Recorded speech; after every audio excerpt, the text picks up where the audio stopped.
we're doing today is finding the inverse of a function algebraically.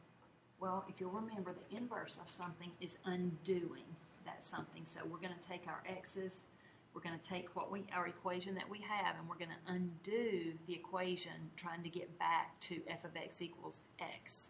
So to undo this problem, there are certain things that we have to do to it. So here are the 4 rules, the 4 steps that you have to go through. You're going to set y equal to f of x, so you're going to replace that f of x with y. Then you're going to switch your x's and y's. So so I've replaced y with x, I've replaced f of x with y. Then you're going to swap your x's and y's, and then you're going to solve that equation for y. When you get down to where you've solved that equation for y, so in this one, we're going to solve for y by adding 7 and then dividing by 3. We have y equals x plus 7 divided by 3.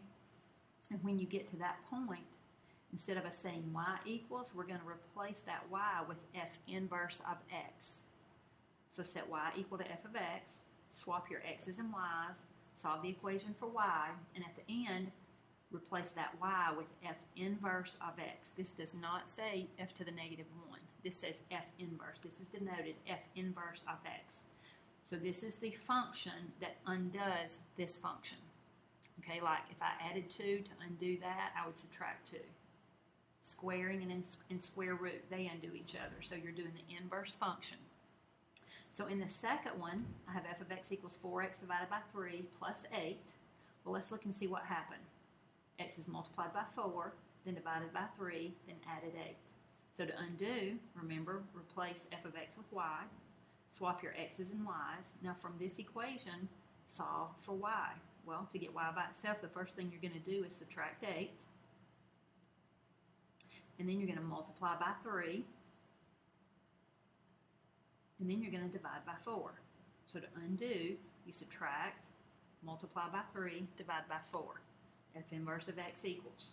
And this f of x equals x squared minus 3, the first thing you're going to do is add 3. Well, first thing is you're going to replace f of x, change out f of x and y.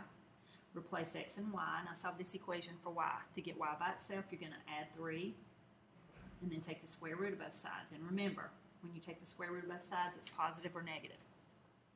So let's look at this first problem down here we're going to work through together.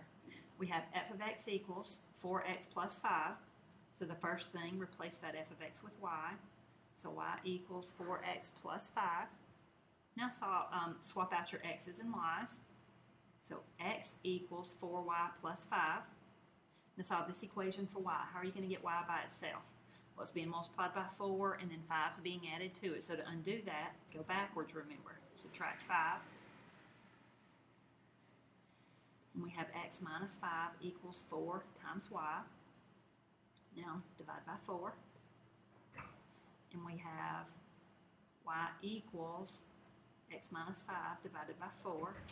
Remember, final answer, replace that y with f inverse of x. So this final answer is f inverse of x equals x minus 5 divided by 4.